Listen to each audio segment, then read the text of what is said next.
Hammond Hall, at the turn of the century, when the age-old mystery of the Hammond Monster was at last revealed to all England.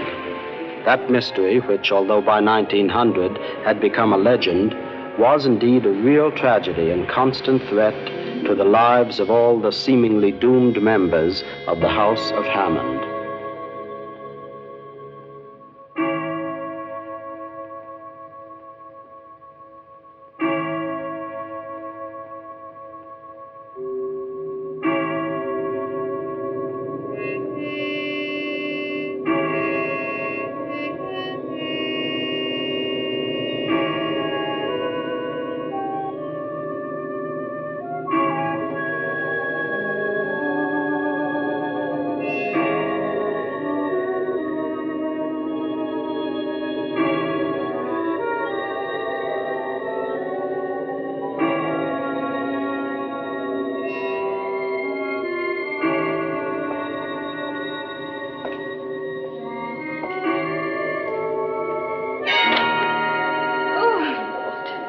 I beg your pardon, Miss Helga.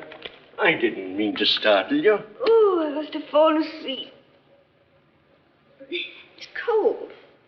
Yes, it's a cold night, Miss Helga. I'll put on another log. Don't bother. It's 12 o'clock. I'm going to turn in. My brother come in yet? Not yet. He's very late. He and Dr. Corbett probably got to puttering about the laboratory and forgot the time. Don't worry. He'll be along directly. I was thinking those poachers might be up to their tricks on a night like this. Come on, Alex. Long past your bedtime. Charlie Tadpole was saying down in the village he owed Mr. Oliver one for that thrashing he gave him last week. What does he expect? Oliver caught him setting traps. Come on, Alex. Go on, old boy.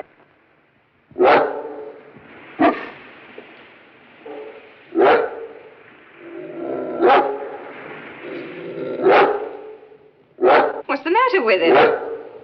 Sometimes dogs are smarter than folks. Oh, nonsense. He's just smart enough to prefer sleeping by the fire to the doghouse.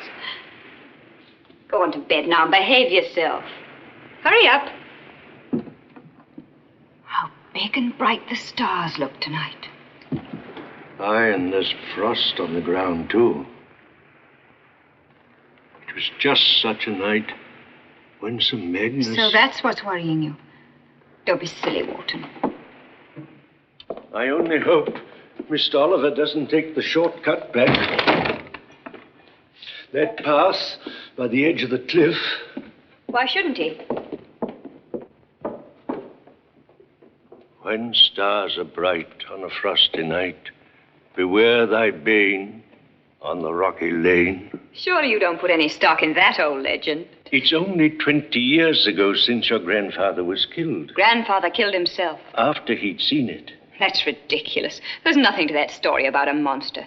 Oh, I shall never forget that night when I found your grandfather down there on that path by the edge of the cliff after he'd met it, so horribly mangled, and that insane look on his face. That's absurd. A supernatural creature going about killing and sending its victims mad. People don't believe in that sort of thing nowadays. I'm sorry to worry you, Miss Helga, but I do wish Mr. Oliver were home. All right, if it'll ease your mind, I'll ring up and see if he's left yet.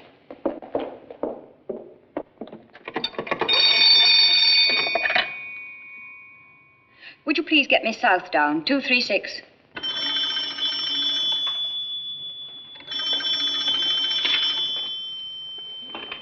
Hello? Hello, Helga. Oliver? No, he left not more than 2 minutes ago. Yes, he said he was going straight home. That's all right. Oh, I say, Helga, how about a ride in the morning? No, that's not professional advice. It's purely social. Fine. About 10? All right, I'll see you then. Good night. He just left. That make you feel better? Thank you, miss.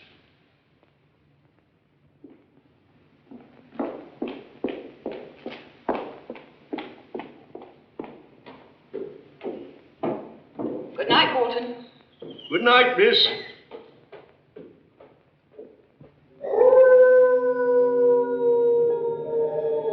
Probably a dog caught in a trap. That's no dog.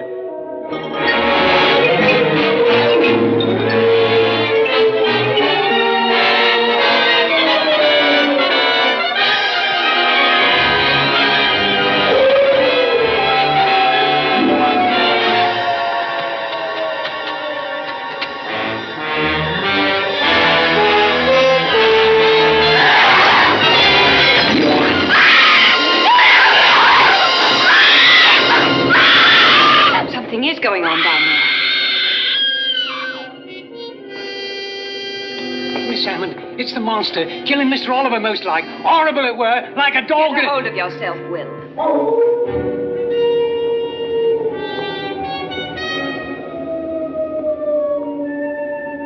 Sounds like a lost soul. All right, let's find out what it is. You're not going down there. Tell Stredick to bring the carriage round. Yes, Miss Stredick's got 2 bays on it. Very well, we'll have the gates opened. Mrs. Wharton, fetch me a coat.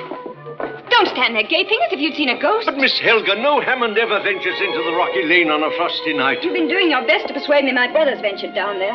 And if he has, Then I'll go with you. Thanks, Wharton. But you better stay and mind the house. Yes, miss. Tell Stredick to bring the horses round to the front. Yes, miss. And get me Oliver's revolver. Yes, miss. Helga, please don't go out tonight. Don't worry, Mrs. Wharton. I'm sure there's some rational explanation for all this. But if there is anything out there tonight, I'd like to get a crack at it. And I'm a jolly good shot. I'll drive them, Stredick. Get in. But, Miss Helga. Come on, Alex. Good boy, Alex. Maybe you can help. Get in the back.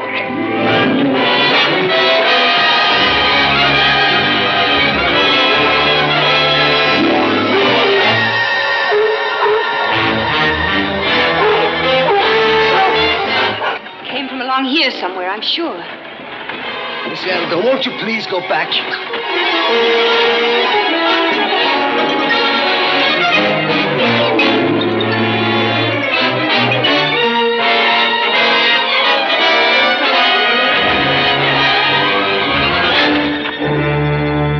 Give me a lantern. Yes, miss. Let me have the lantern. I'll go ahead.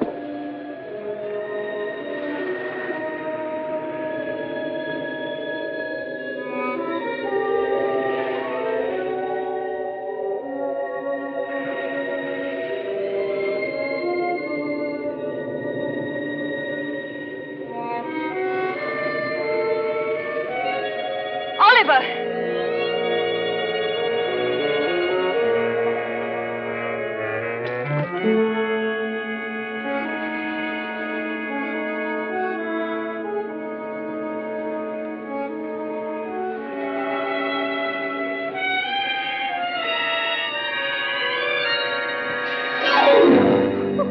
It was only a rabbit.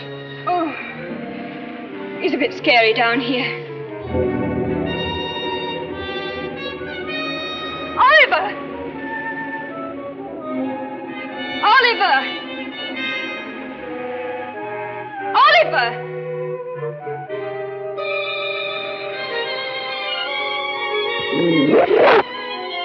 Alex!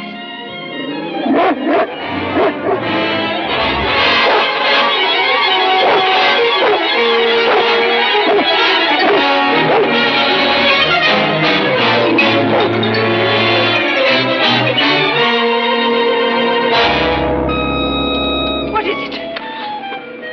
Mr. Oliver's dog. A spaniel? Is he dead? Horribly. His whole body is twisted and his hind legs have been... Miss Helga, now won't you go back? Not until I find my brother.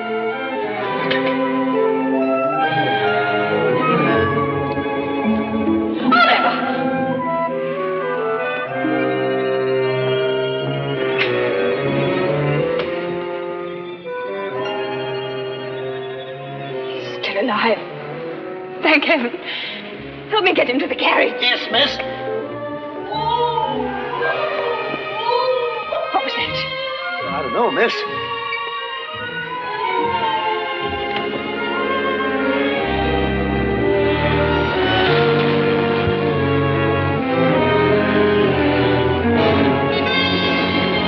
Dr. Talbot's nurse. Kate O'Malley!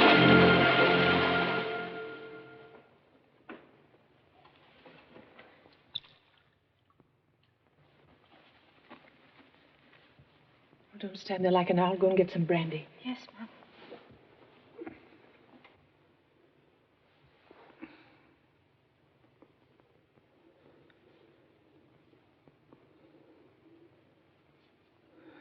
Hello, Helga. How did I get into bed? I found you in the lane on the cliff and brought you home. In the lane? But how did... I don't remember...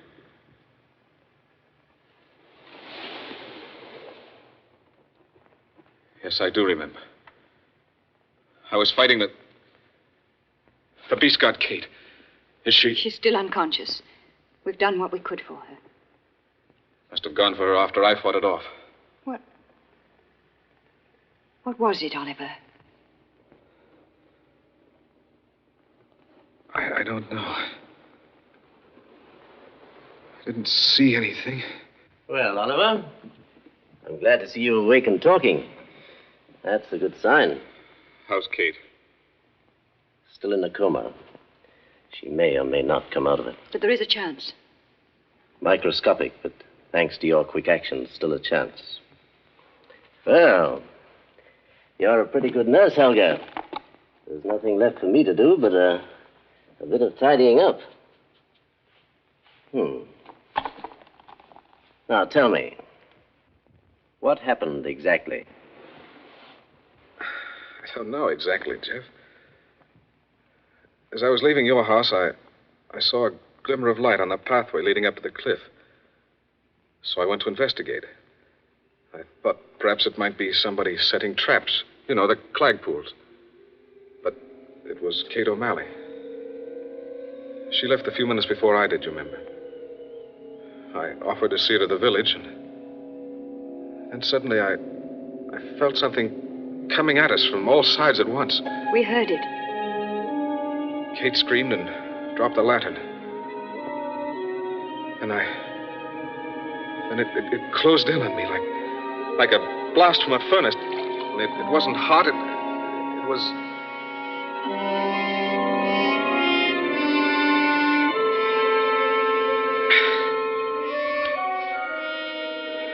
It was simply horrible. Kate screamed again, and then I was fighting it. Fighting it in a darkness that went all red. All dark red, until a splash of fire split it up and put it out. That must have been when I pitched on my head. And I woke in the light and saw Helga. You poor darling. Helga, you're next. You're the only Hammond left besides me. If I die... Now, wait a minute, old chap. Who said anything about dying? The monster's never satisfied, Jeff. Unless it kills its victim or... Now, steady, Oliver. You mustn't excite yourself. You needn't talk as though I was a scared kid or a lunatic. I tell you, there's something horrible out there. Unless we destroy it, it'll destroy us. Both of us. Please try to put it out of your mind now, darling. Get some sleep.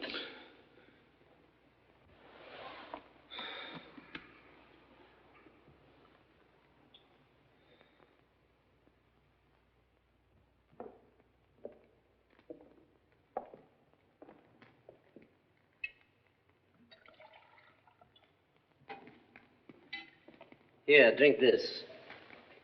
Make you feel better. Poor darling. It must have been a shock for you finding them like that. It was awful. I can't help feeling that I'm somehow to blame, about Kate at least. She'd been working late and I should have seen her home, I suppose. But it's hardly a stone's throw to the village through the shortcut past your place. Jeff, there's something beyond all this that frightens me. What is it? What is this thing that's been hanging over us for years? The village folk will insist that the Hammond monster has returned. But you don't believe in that superstitious rot, do you? Usually some basis for this sort of thing. How badly is Oliver hurt? His wounds are deep but not serious. Fortunately, he's got excellent recuperative powers. What about his mind? Seems unaffected. Most anybody might be liable to forget exactly what happened after a blow like that on the head. Haven't you any idea what sort of a creature made the wounds? Oliver and Kate are badly mauled, but there's no distinctive mark to indicate exactly what attacked them. It could have been a ferocious dog, of course. Those poachers have a couple of huge vicious hounds. Now, look here, darling. Why don't you forget about this tonight and try to get some sleep? I'll run along. I'm sure by tomorrow the police will find out what it was.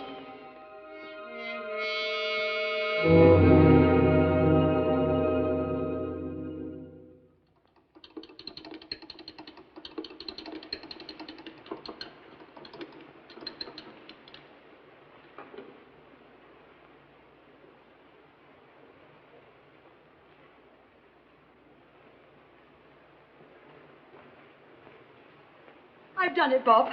It works. Really? This must be our lucky day. These tests turned out well, too. My dear boy, all London knows that you solved the Kensington murder with your scientific test when everything else had failed, but nobody's been able to do what I've done. And what complicated formula, Christie, have you proved? Here, taste it. Oh, no, thanks. Oh, it won't hurt you. Oh, hello, Inspector. I was about to come up and see you. We collated the final runoff tests on those bullets. They were all fired from the same revolver. Inspector Craig, have a piece. What is it? Toffee, a new recipe. Don't tell me that you've been using our laboratory equipment to make toffee. Don't mind if I do. Don't touch it. Mr. Curtis, you may not think much of female detectives, but really, it's simply delicious. The best I've ever made. Your pans... You used that pan? Well, why not? If making toffee isn't scientific. But that's the pan that I used for the hydrophobia culture, and it turned out positive. Hydrophobia... Oh! Oh! That'll fix her. Here, Inspector, help yourself. No, thank you. She'll have her stomach pumped. It serves her right. She's a good detective, but she gets restless unless something's happening that makes her blood run cold. You know, her prime passion is dabbling in the occult. Maybe the Hammond case would interest her. What's up, Inspector? Nothing tangible yet, but I'd appreciate it if you'd look into it. You might solve something there with these gadgets of yours that's baffled us for a long time. If those are orders, Inspector, I'm ready. Christie and I could do with a weekend in the country. I think it'll take longer than a weekend, and it might turn out to be rather dangerous. Well, if you're thinking about Christie, don't worry. She thrives on goose pimples. Don't laugh at me, Bob. But I sometimes think that there are some things that can't be explained in the ordinary way. And I want to warn you. You'd best be prepared to cope with something perhaps supernatural. Oh, but Inspector Craig. I know what you're going to say. There's no such thing that from the viewpoint of science, all phenomena have a material basis. I've never yet met a case of ghostly interference that wouldn't stand investigation. That's why you're the man for the job. Miss Hammond is waiting in your office, sir. Coming. Here, read the report of the case and then come up. I want you and Christie to look the Hammond girl over. Right.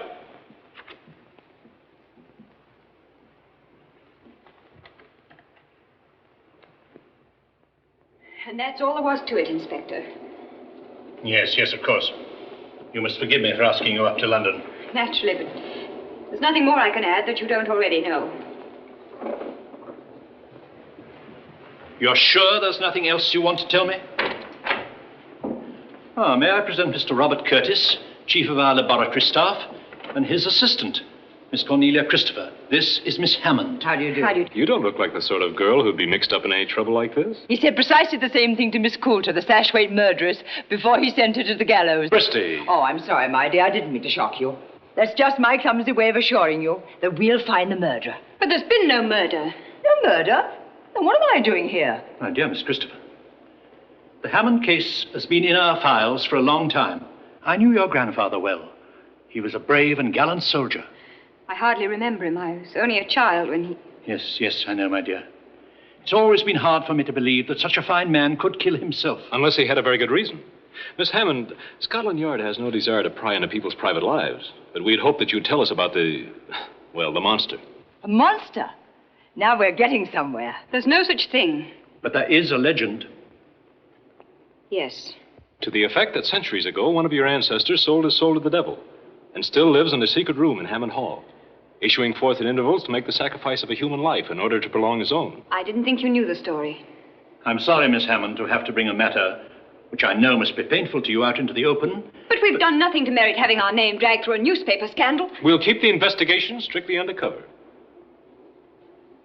Then there is to be an investigation. I'm afraid there's nothing we can do about it. That's official. Very well, then. I'll help you all I can. Oh, that's odd. We were thinking we were going to help you. Thank you, but I'm sure I can take care of myself. When should we expect you? Oh, but we're moving in with you. And I warn you, I've got an appetite like a horse.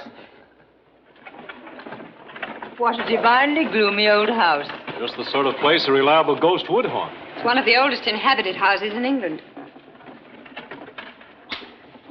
We're coming to the shortcut. Shall we stop? Right. I'd like to have a preliminary look around.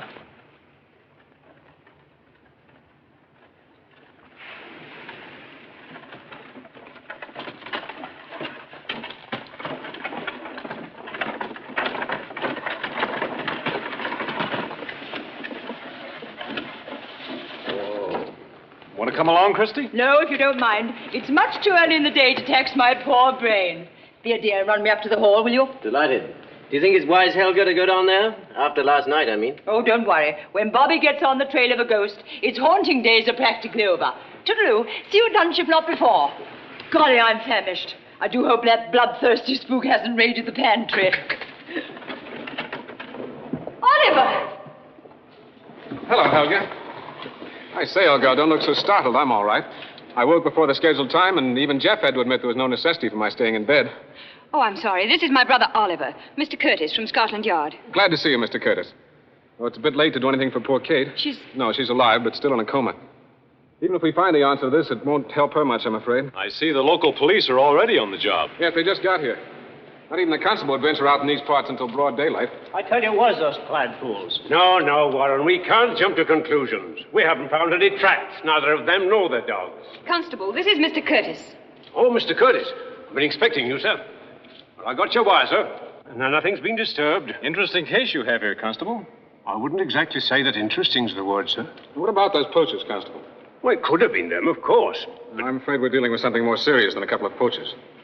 Have you examined the spaniel? We have that, sir. No teeth marks or other clues as to the nature of what attacked him, I suppose? No, sir. Strange he didn't warn you of the approach of your assailant. I know it sounds fantastic, but is there a possibility he didn't see it? Well, even a supernatural being would have to take on material form in order to inflict such serious injuries. Oh, I think perhaps we can find an explanation for all this without calling in spooks. Could you tear a dog that size to pieces, Constable? Well, perhaps not. 2 men could between them. Or perhaps a large animal? Oh, I might say yes, but nothing that size has passed through here lately. Now, anything big enough to do a thing like this would have to leave tracks. Not necessarily. How about a big monkey? I suppose you've checked up to find out if one has escaped anywhere. There's no shows in the vicinity, sir. There's a zoo about 8 miles from here. A monkey. Seems a likely notion. It's a possibility, of course. Shall I check up on it, sir? Can't do any harm. Right, sir. Who's that fellow in the velveteens? That's Warren, Kate's fiancé. They were to have been married. Poor fellow is all broken up. You don't really believe that ape theory. No, but it'll give them something to play around with. Then they won't have time to worry about me. You have any theory at all? It's too early to form an opinion yet, but we have to figure on something with almost superhuman strength. Who tears with grasping paws and bites ferociously. Whose approach even a dog can't sense. Who comes and goes heaven knows how without leaving any tracks. Find anything? Nothing of any importance.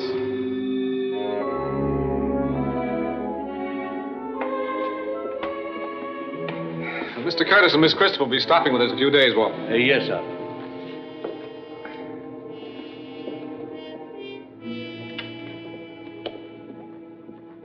Oh, my dear, I do hope you will forgive me, but I prevailed upon your butler to serve luncheon in here. So much cozier than that enormous, gloomy dining room. I'm glad you did. Far feels good after that fog. Miss Christopher, I want you to meet my brother Oliver. How do you do, Miss Christopher? Why, you poor dear boy. What a ghastly experience that must have been for you last night. Oh, come and sit by me and tell me all about it. You know, I'm awfully rude, not waiting for you. But luncheon comes for once a day, and I thought it was a pity to spoil it. I could do with a couple of those pork sausages myself. I always make it a practice never to hunt down ghosts on an empty stomach. You know, my dear, ghosts don't like nice warm rooms. And there doesn't seem any point in tempting that spook of yours to barge in on us while we're eating. Don't tell me you've already decided it's here in the house. Well, you can laugh if you want to. But there's something here. Something strange. Very strange. I can feel it. I should have warned you. Miss Christopher suffers from an overdeveloped supercalifragilis. A supercola what? Feminine instinct. Good gracious. What was that? Door slamming, I imagine. Wind's come up. I thought I heard someone scream. It's probably Millie, the new maid. Her hair's been standing on end ever since last night. Maybe you better go and see Mrs. Walton. Yes.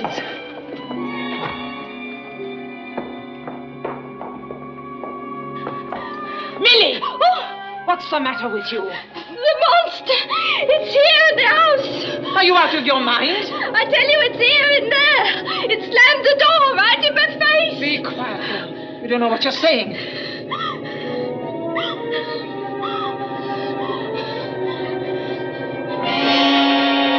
There's nothing in there? Mr. Oliver didn't see nothing last night either. I tell you, there's something in there, even if there ain't. Oh. What was that? I don't know. Whoever was that? Clanking chains. What did I tell you? Seems to be coming from the direction of the crypt. There's a crypt in the house? Yes, down in the cellar. Sir Magnus is buried there. Let's have a look around. Splendid. Maybe we'll catch the ghost with his shroud down.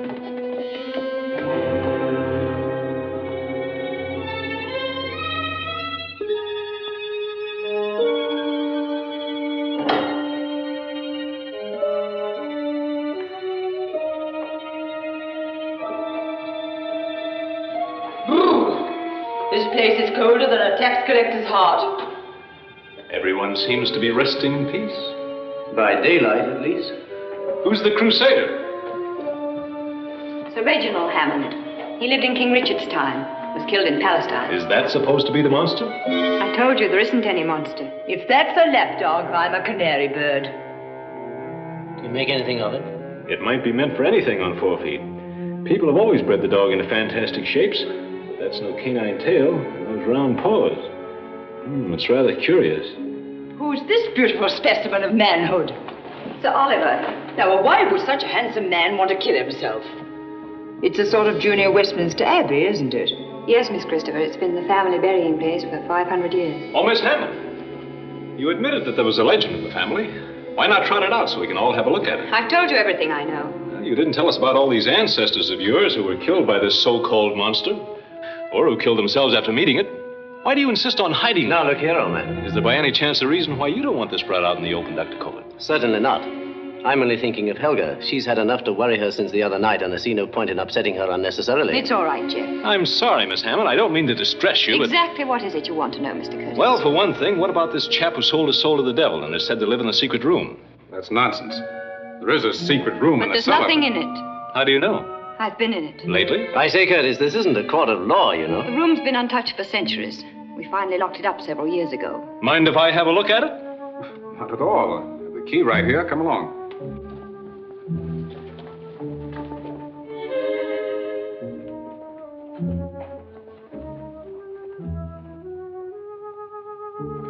Coming, Curtis?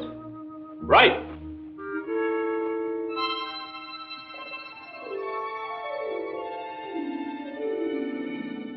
They're going to the secret room.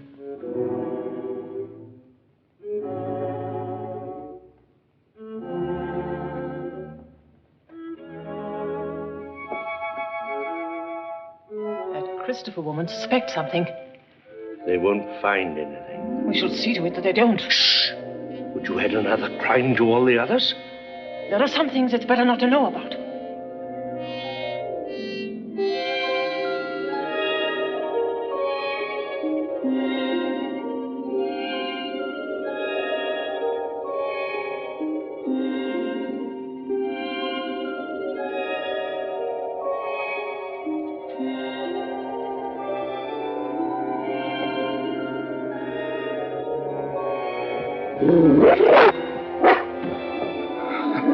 I say, Alex, what are you doing here? You rascal, you scared us.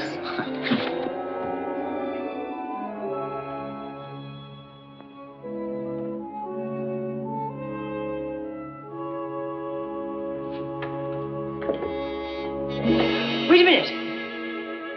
There's someone here. Someone besides us.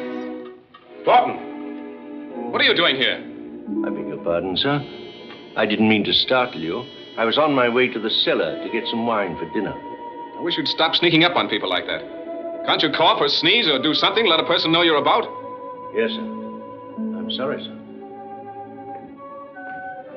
It's just an excuse to keep an eye on me. Probably expects me to go out and hang myself at any moment. Oliver! Don't worry, darling. I'm much too fond of this old earth. Creepy sort of a chap, that Walton. He may seem odd to you, but he's really a very kind, fatherly person. Has he been with the family long? Oh, ever since I can remember. He seems to have something on his mind.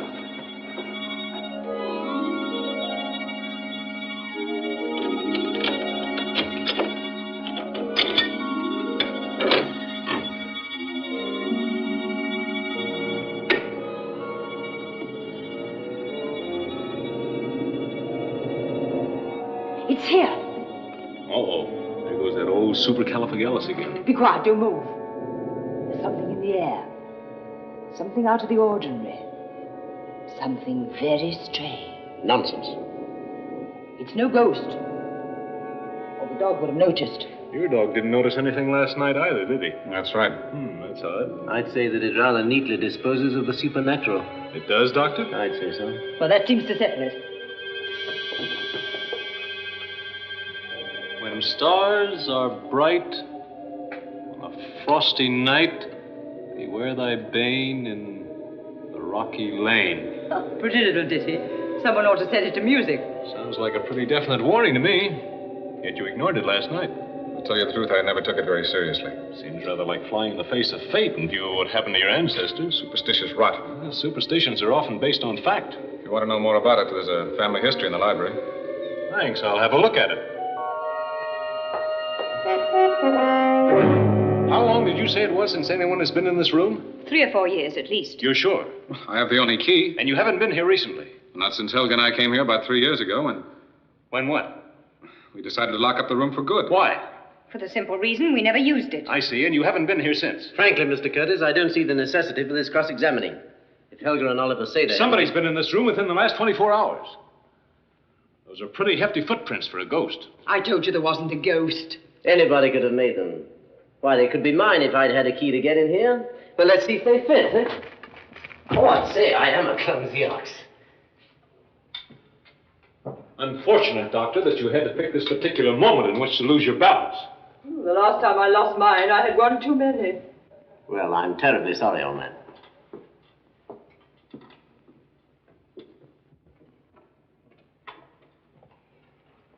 Why don't you send this fellow Curtis packing? One doesn't send a Scotland Yard man packing, Jeff. You needn't submit to this sort of thing, you know, this cross-examination. We still have laws that protect a person's privacy. You don't like him, do you? I'm afraid I don't. Look, Jeff, you deliberately smeared those footprints. Why did you do that? Don't you realize they might have been anybody's? Mine, Walton's, Oliver's? Why should we let this detective involve innocent people in an investigation that's entirely uncalled for? Mr. Curtis is trying to help us. And if we can help him... Oh, Miss Hammond! I'll run upstairs. I want to look in on Kate. He's pretty fond of you, isn't he? Dr. Kovit's one of my best friends. That undoubtedly accounts for his aversion to me.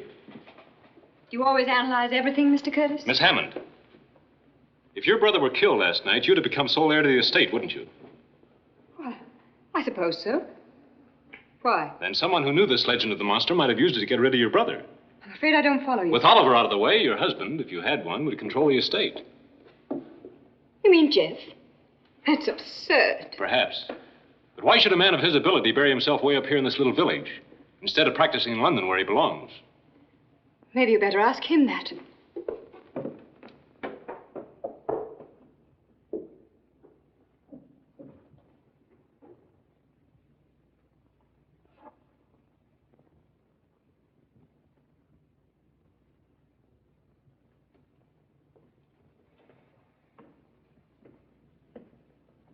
Oh, Doctor.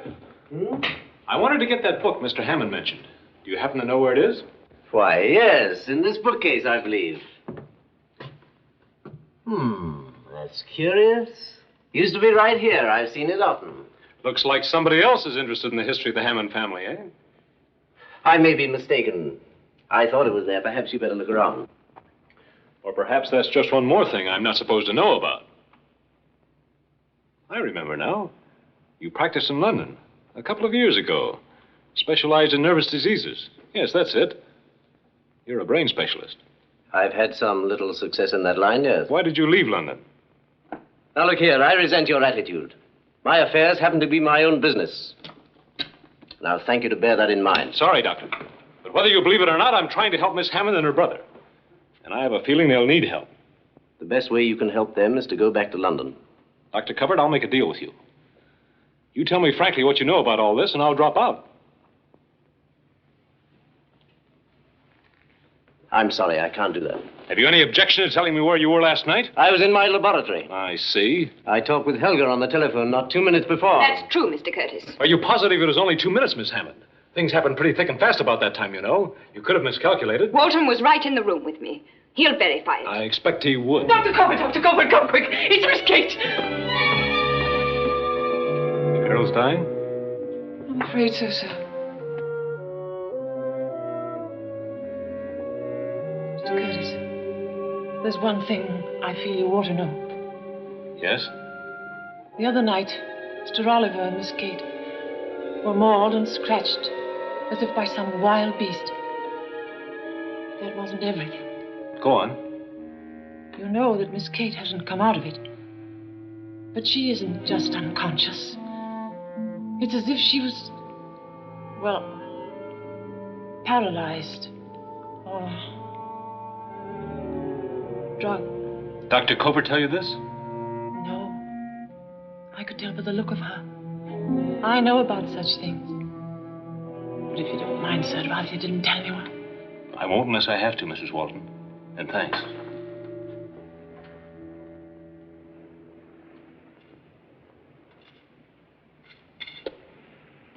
From all I can gather about this wretched spook, you're not going to find it under that glass. I'm not sure this wretched spook, as you call it, was responsible for what happened. Neither am I. What about that doctor? He smeared up those footprints deliberately, didn't he? Don't tell me you had to rely on your feminine instinct to arrive at that brilliant conclusion. He knows more about all this than he's telling. That's the trouble. They all do. The girl, too? All of them. Oh, dear, and here at last I thought you were casting sheep's eyes at a pretty girl. Well, that doesn't prevent me from knowing she's hiding something. Whatever can it be? I've got an idea, but I need proof. Would this interest you? I don't know. Looks like a tuft of hair. The dogs? I don't think so. It's too coarse. But what do you make of this? Oh, it looks like a scrap torn from a muffler. That's what I made of it. Whose do you suppose? That, my pet, is for you to find out. Do you mean to say that I've got to steal every woolen scarf in the neighborhood? And without anyone catching you at it. A fine detective you're making me. Turning me into the thief.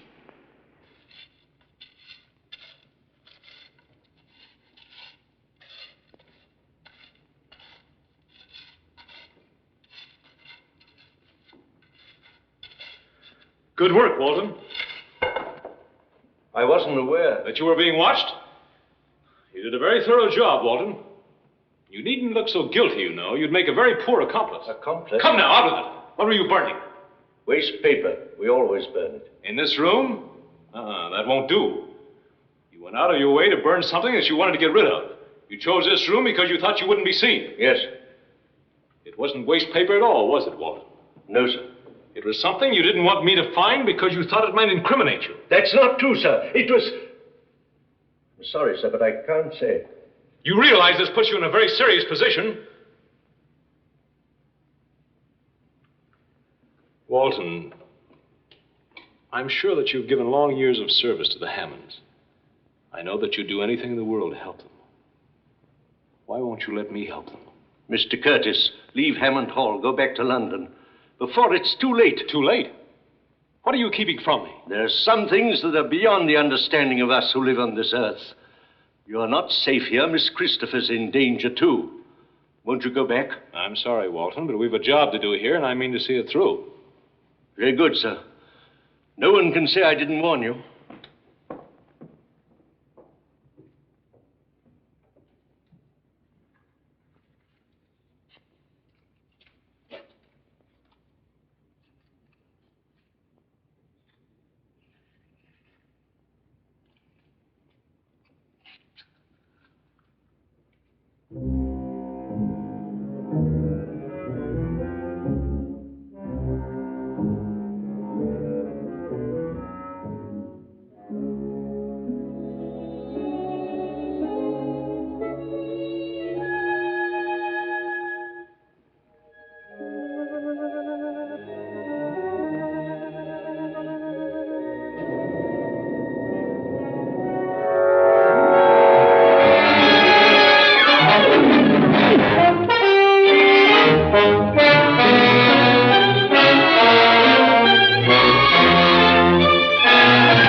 Don't tell me you're doubling for the monster.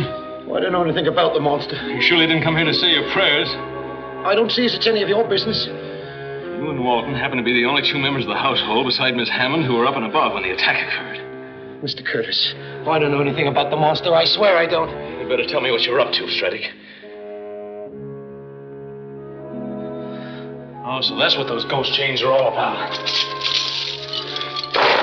I tell you, it ain't got nothing to do with the monster. But it does have something to do with your being in the forest last night.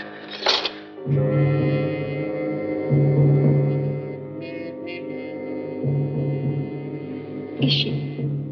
Yes, she's gone.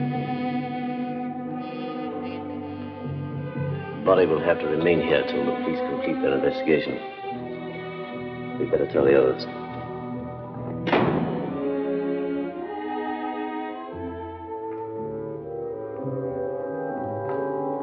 Helga, what is it?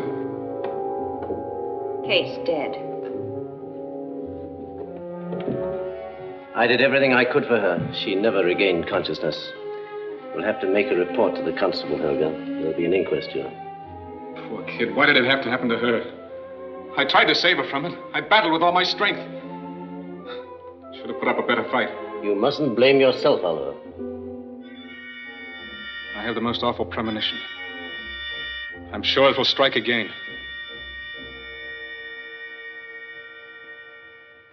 Let me advise the witnesses that they are under oath, and that it is their duty to give the coroner's jury all facts pertaining to this case. Gentlemen of the jury, your verdict as to the cause of the death of the deceased, Kate O'Malley, is to decide the future course of action in this case by His Majesty's government. Your judgment will be guided by the testimony of the witnesses. And I wish to impress upon all witnesses that perjury in connection with an official coroner's inquest is punishable to the full extent of the law. In the event of the jury rendering a verdict of murder, any witness withholding vital information or giving false testimony will be regarded as an accessory to the crime. Now, will you take the stand, please?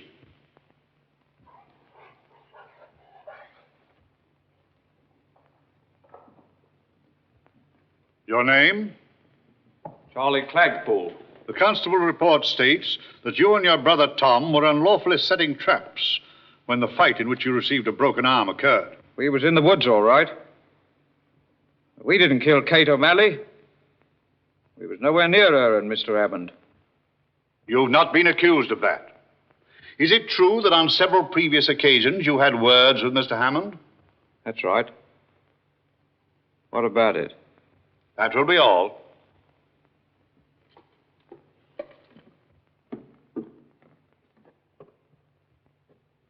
Mr. Stredick, take the stand.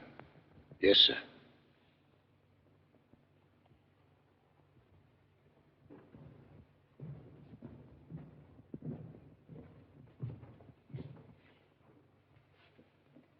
Did you see the Clagpools on the night of the crime?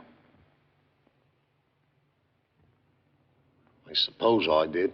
Can't you be sure whether you did or not? Yes, I'm sure. What were you doing in the woods at that time? I was setting traps. Stredick. Oh, that's impossible. I'm sorry, sir. I needed the money, I did. Why didn't you tell us? I couldn't. I'd been gambling. I had to cover my losses somehow. I hid the chains in the chapel. Oh, dear. There go my lovely ghost chains. As the attending physician, then, you would say the cause of death was due to precisely what? Concussion of the brain and severe hemorrhage. May I ask the witness a question?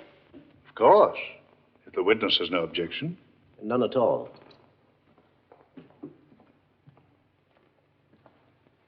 Dr. Covert, were there any contributing circumstances other than those you just mentioned?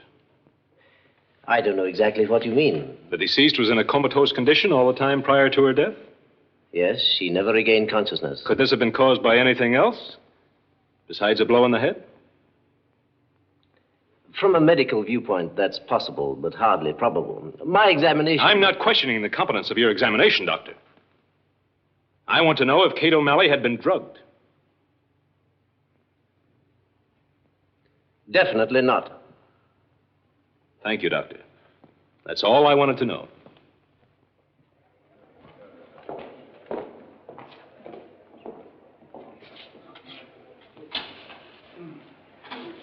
Have you reached a verdict, gentlemen? Yes, sir.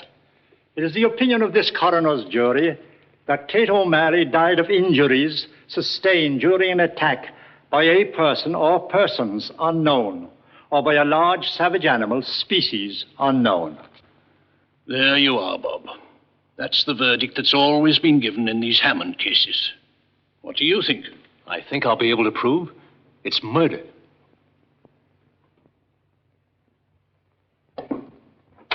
Curtis, we can't touch the body. What body? Kate O'Malley's. Those villagers are a superstitious lot. They're convinced that there's something supernatural about it and they won't budge. But I've got to get a blood specimen. Kate O'Malley's parents have a legal right to refuse permission for an autopsy. But perhaps Dr. Covert... No, not a chance. He ascribed death to normal conditions. Well, maybe it was a blind alley anyway. However, here's something that will interest you. Will you draw those blinds? Yes. We traced down a bit of cloth to a missing scarf, Oliver Hammond's. I've a hunch that Walton destroyed it. Walton? Why? That's what we're going to find out.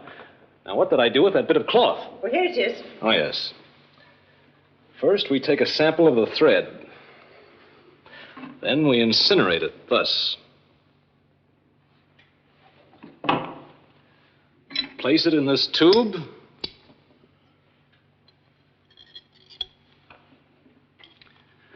Withdraw the air because the nitrogen and oxygen in air interferes with the desired light bands of the spectrum. Now we'll find out if this came from the same muffler that Walton destroyed. But if Walton destroyed... Science doesn't recognize total destruction. You can change the form of matter, but you can't actually destroy it. You see those thick groupings of lines at the left end? Mm-hmm. That indicates that the wool was dyed with one of the coal tar dyes of the paramino complex. Do you mean it's an unusual sort of dye? Precisely. The phenolin dye is unstable and hard to handle.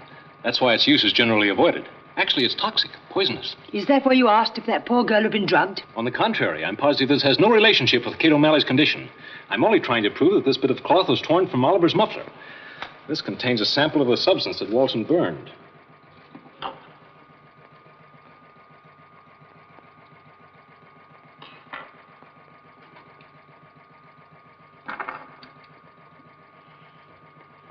They're identical. Then it was Oliver's muffler that Walton burned. Yes. I've seen that look of yours before, young man. I'm willing to wager that you've about got your man. I'm not convinced it is a man. A woman? Animal, vegetable, or mineral? It could have been a wolf. Now listen. There have been no wolves running wild in England since the Middle Ages. That's what stops me. But what do you make of this? I found this during my first investigation at the scene of the crime. Obviously the hair of a large animal. A dog, perhaps. All right. Get the spectrum slide of wolf's hair out of my case while I mount this.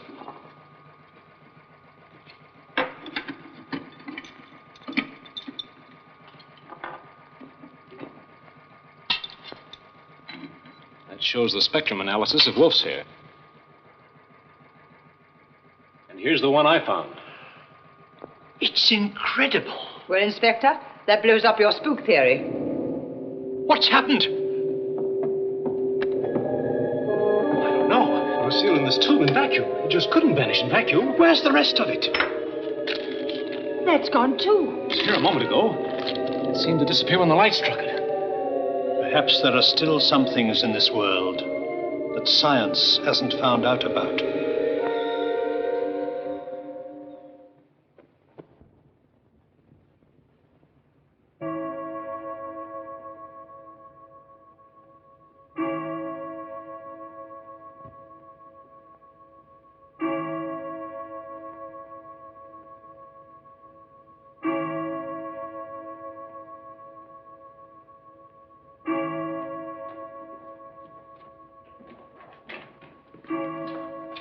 Everyone gone to bed, Walton?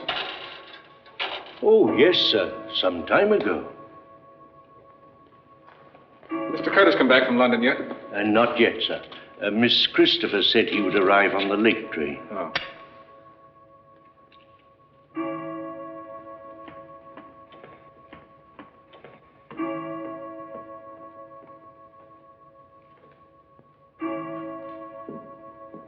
It's another bitter cold night, sir. Yes.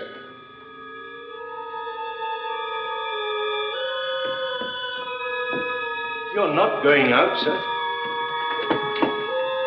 Why not? There's frost on the ground.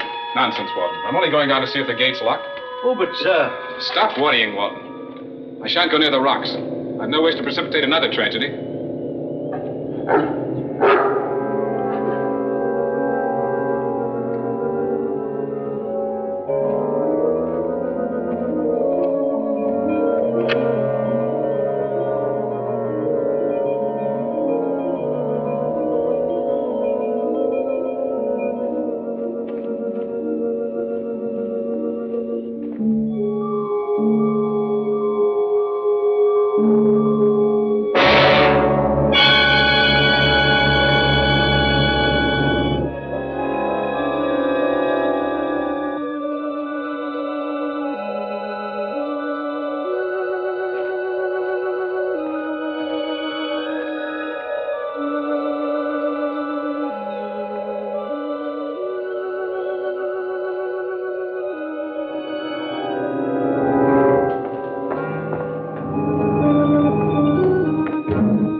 Doctor. Come on in. What the devil are you up to? Forgive me, old man, for breaking in this way. I had to make a blood test. There wasn't time to run down to my lab at Scotland Yard, so I took the liberty of availing myself of yours. Could have shot you. You could have, but you wouldn't. You're pretty sure of yourself, aren't you, Geddes? Sure enough of myself to know that the blood in this tube contains cobra venom extract. Really? That's interesting.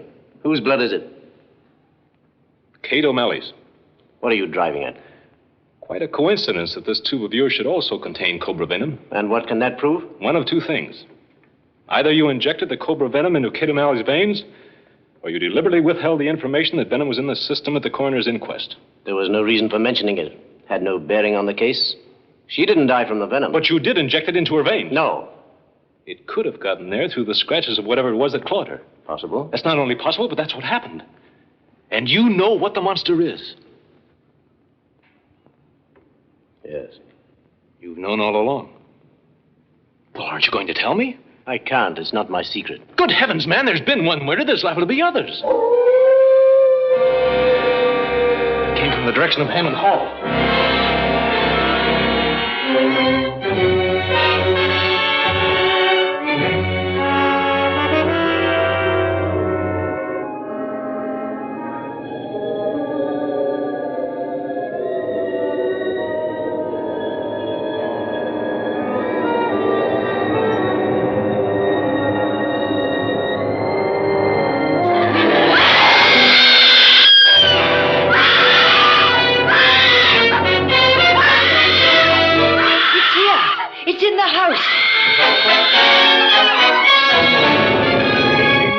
this room.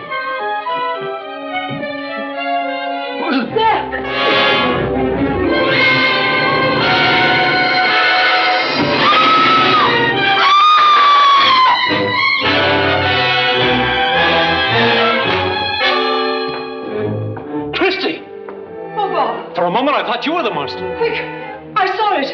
It's got Helga. What? Yes.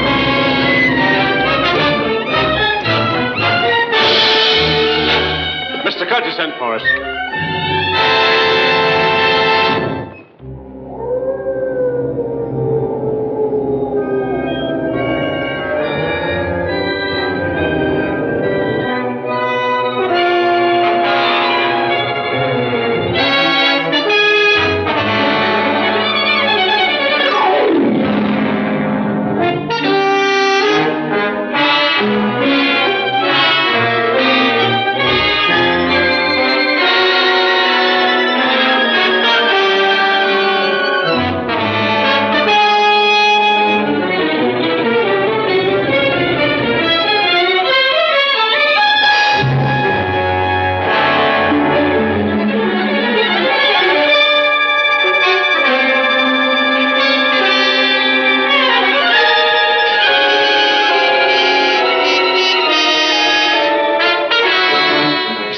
You must have missed him. Doctor, cover! Come on!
I'm afraid you're too late, Doctor.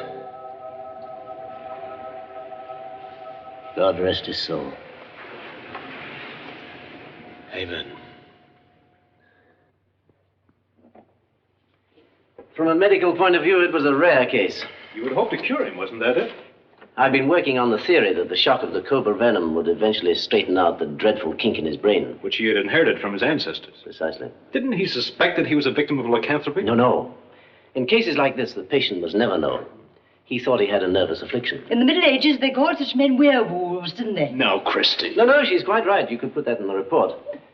It was a form of mania that caused his victim to imagine, consciously or subconsciously, that he was a werewolf.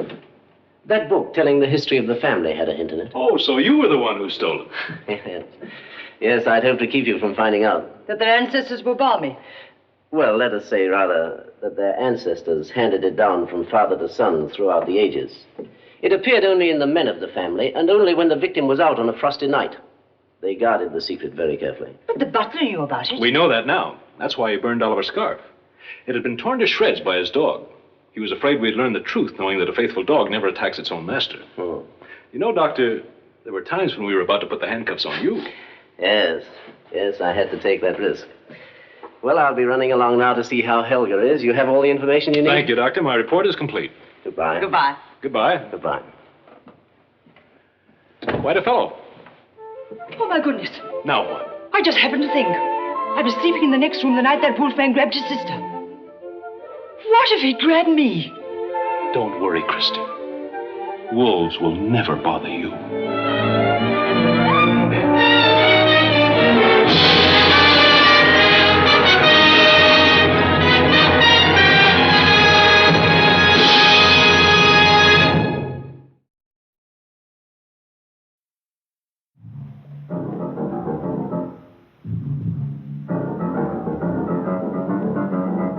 When you talk about John Bram and these films, The Lodger, Hangover Square, and Undying Monster, you really have to talk about someone who was as much a visual stylist as Julien Duvivier, as Joseph von Sternberg, any of these people who took musical principles or the visual arts, painting, and applied them to film in a way that made film fresh, doing things with film that had not been done before.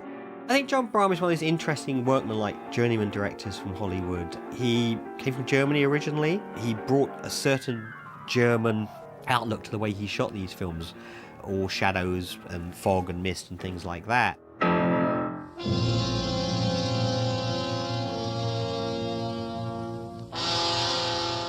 John Bram was born in Hamburg, Germany in 1893. His mother and father were musical comedy performers in cabaret. They were doing cabaret, and they were very, very successful. And the first thing he does is he starts acting on the stage, and he becomes quite successful as a light comedian. And after the war, he moves to the other side of the proscenium arch. He begins directing. And then, of course, Hitler came in, and he had to get out. His big break came in 1936 through happenstance. At that time in England, there was quite a big crossover between German and English film technicians and talent. So Bram and Dolly Haas came to London because it was a known route, so to speak, out of Europe to come to London and then possibly make the leap into Hollywood. This English producer wanted to give D.W. Griffith a break. D.W. Griffith was down on his luck then, the father of the fiction film.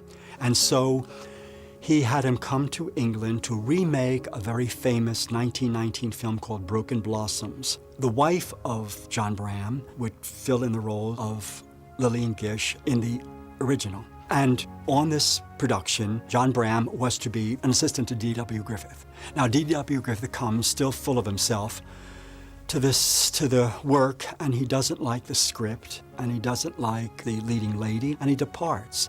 Well, the production is ready to go, everybody is in place, so our production supervisor, our production assistant to D.W. Griffith, John Bram directs the film, and it's very good and very, very acclaimed work. Dolly Haas was the star, in a sense, and she got a Hollywood contract, so they both went to Hollywood. He was brought over by the agent Myron Selznick. So he got a contract for John Bram to work at Columbia, a 4-year deal from 1937 to 1940, where he made 5 films for Columbia, all B films. And in the light of these films that he made at Columbia, Darryl F. Zanuck took an interest in him. Now, he's not at this time got much of a reputation for this kind of movie. He's not a genre person at that time. Although there's certain amounts of aspects of horror in Broken Blossoms, the relationship between the Dolly Haas character and the brutal man who beats her. So there's a sense of psychological horror that's around him. Zanuck is looking, as all studio heads do, at the competition. And he sees that Universal has revived the horror genre. They were making these B films, and horror films making a lot of money. So as a way to compete, he wanted to set up some kind of B horror unit at the studio. And this man, John Bram, came from German expressionistic film, which you know, one of the glories of German Expressionism was horror film, so he thought that this would be a perfect match. John Brahm made one film with Henry Fonda that did very well, and then he was assigned a musical. And he didn't feel like that was his métier because it was too American and he was German, and he just didn't feel like it was a good fit. So Zanuck gave him Undying Monster to direct. So here you have a film, Undying Monster, the first out of the gate at Fox, which is not completely a horror film. It's a cross, really, between Sherlock Holmes and Dr. Watson mystery hybridized with the Wolfman mythology. And it's quite a stunning film. It's quite a knockout. Basically B material, but A execution. And that's the secret of John Bram's work. Perhaps either Zanuck was visionary or it was serendipity. I tend to believe the latter because that's the way things work out in Hollywood. John Brahm was exactly the right guy on the Fox lot to direct Undying Monster. And he did a tremendous job on a low budget, using moving camera, using the point of view of the werewolf, using low angles, high contrast lighting of Lucian Ballard, no less, and really made a great little Gothic mystery with supernatural overtones just by the way it was directed. It's interesting that all these Fox horror films are based on books. They felt the need to go and buy a literary property and develop that. Zanuck's way was always really dependent on story. They wouldn't just, you know, do something like Dracula or Frankenstein where it's completely fantastic. It had to be something that could grow from the characters' attitudes and behavior. When stars are bright on a frosty night, beware thy bane on the rocky lane. Surely you don't put any stock in that old legend. So these are very, very literary horror films, as only Fox can do, because it's the most literary of all studios, and Zanuck was very, very careful about writing, even in non-respectable genres like horror. When he got the first script of The Lodger, he didn't like it, and he fiddled around with it, and he told him, go this way and that way and that way. And The Lodger was there's a source of this, you know, it was a novel.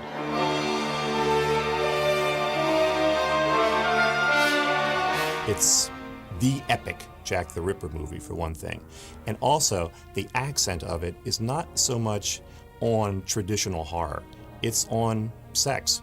It's almost a case history of a sex maniac. And the way Laird Krieger played it, even more so. I mean, it's a brilliantly insightful performance, while at the same time rather disturbing. It's such lovely women as you who drag men down. The Lodger was done as an A film and marketed as an A film with a premiere at the Roxy Theater. This is the showcase of 20th Century Fox's films in New York City. And then such a success that they made, like the Lodger film, Hangover Square. Hangover Square now looks like, you know, The Lodger 2. It's one of those films that gets made because the first one was a hit. Let's make another one that's as close to it as possible and maybe just a bit bigger, a bit more, and also give Laird Krieger a bit more to do because people liked him so much in The Lodger. Hanover Square tends to be overshadowed a little bit by The Lodger, and yet in my opinion I think it's actually a much better film. It brings together all the elements that were in The Lodger in a different way, and yet reflects all the best parts of those elements. Once again, it's written by Barry Lyndon, very loosely based on a novel, and to be frank, it's pretty much a basic rewrite of The Lodger, but this time Laird Krieger is playing an insane composer who goes into homicidal rages when he hears discordant music.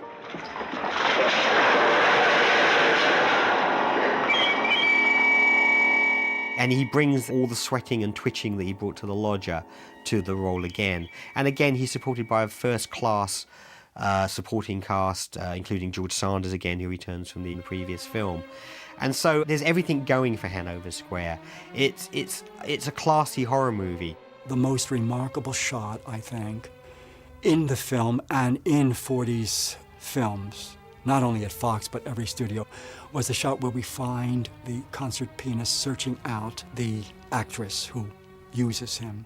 And it's a street shot lit by Joseph Lachelle. And gas mains are being put in so the street is excavated. And to show the danger for people not to walk into the excavation, he put these gas lights, and then we have the lamp lights in the square, and then finally the lighted windows in the apartments and the houses that surround the square. It's a remarkable, remarkable shot. Hangover Square is really Brahms' masterpiece. One of the prime ingredients is the score by Bernard Herrmann. Now, Bernard Herrmann is probably the greatest film composer of all time. And this score, especially the concerto, the 11-minute concerto that he wrote for the end, certainly is a work of soaring romanticism and darkness. It's almost like a concerto written, to be played in hell by Lucifer. So I think that it was a brilliant pairing of composer and subject matter. And since the movie is about music and musicians, and this score, this concerto in particular, Bernard Herrmann's contribution is unique, and it turns out to be one of his greatest scores, which is saying a lot.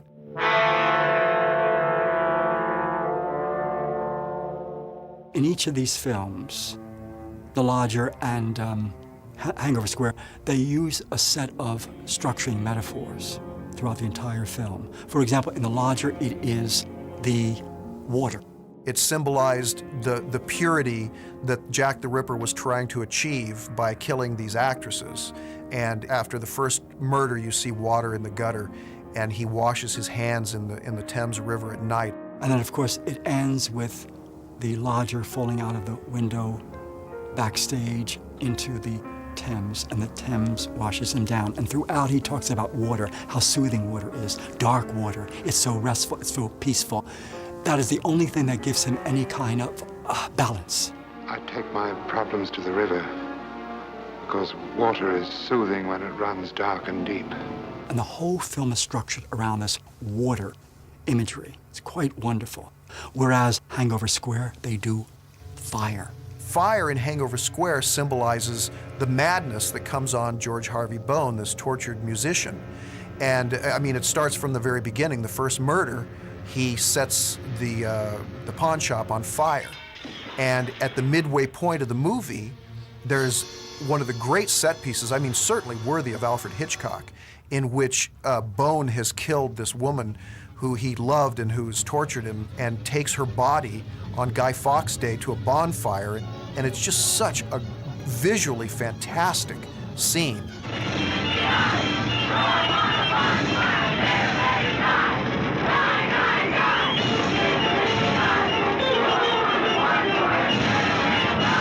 And this whole business of light and fire continues until the very end, where the concert pianist has to play the concert, has to finish the concert, although the house is burning.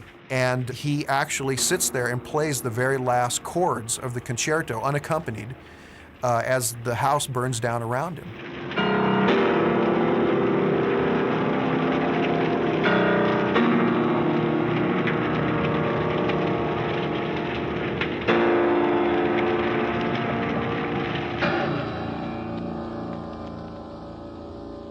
This is already 1948, 49, where the antitrust decrees are now being enforced. And the whole studio system of making films, which suited Brahms so exquisitely, is coming apart. He had a 7-year contract already. He worked it, Now it was the time for him to initiate a project. He didn't know how. That evaded him. He did not know how, and he wasn't aggressive enough to do that. But as with so many things, it's luck, it's do people like you, it's a whole set of different reasons why people have one kind of career and another kind of career. His main career, in a sense, was when he left cinema and went into television. And he had a very, very long career in television, particularly in Twilight Zone and Thriller, but also lots of other little strange places. Brahms did in the 50s and 60s hundreds of television episodes, half-hour episodes, hour episodes. And of course, it was comfortable. Once he got stuck in television, he didn't have to arrange things, he didn't have to organize things, he didn't have an organizational sense, he had an artistic sense. So it was handed to him. Brahms never became an auteur. He never became Fritz Lang or Alfred Hitchcock. Strangely enough, he didn't even become Robert Siodmak. Whereas other people who made films like The Lodger and Hangover Square moved into film noir in the late part of the 1940s, John Bram didn't go on to make those movies. I mean, maybe he didn't want to, maybe he didn't get those offers, maybe those other guys were just better at playing studio politics. And it certainly wasn't through lack of talent, because he was good with the camera and he was good with actors. It may well have been lack of drive, lack of ambition. John Bram was one of the great German expressionists working in Hollywood in the 40s. A man who explored the diseased mind in terms of subjectivity and was able to render subjectivity on the screen, not only in terms of camera, it was in terms of lighting and visual design. He was doing the same thing that Hitchcock was doing. And John Bram did it remarkably well. Remarkably well.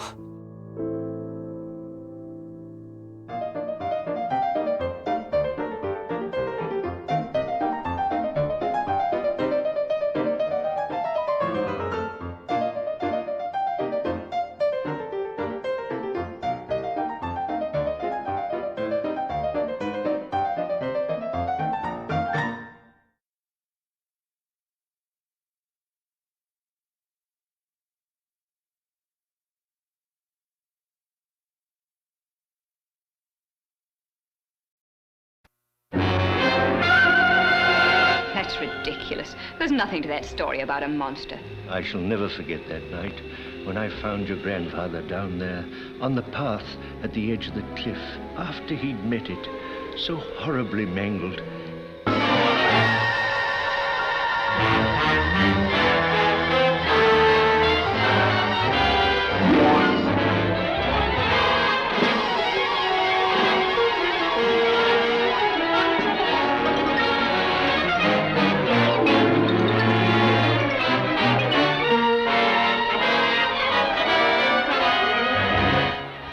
Talk as though I were a scared kid or a lunatic.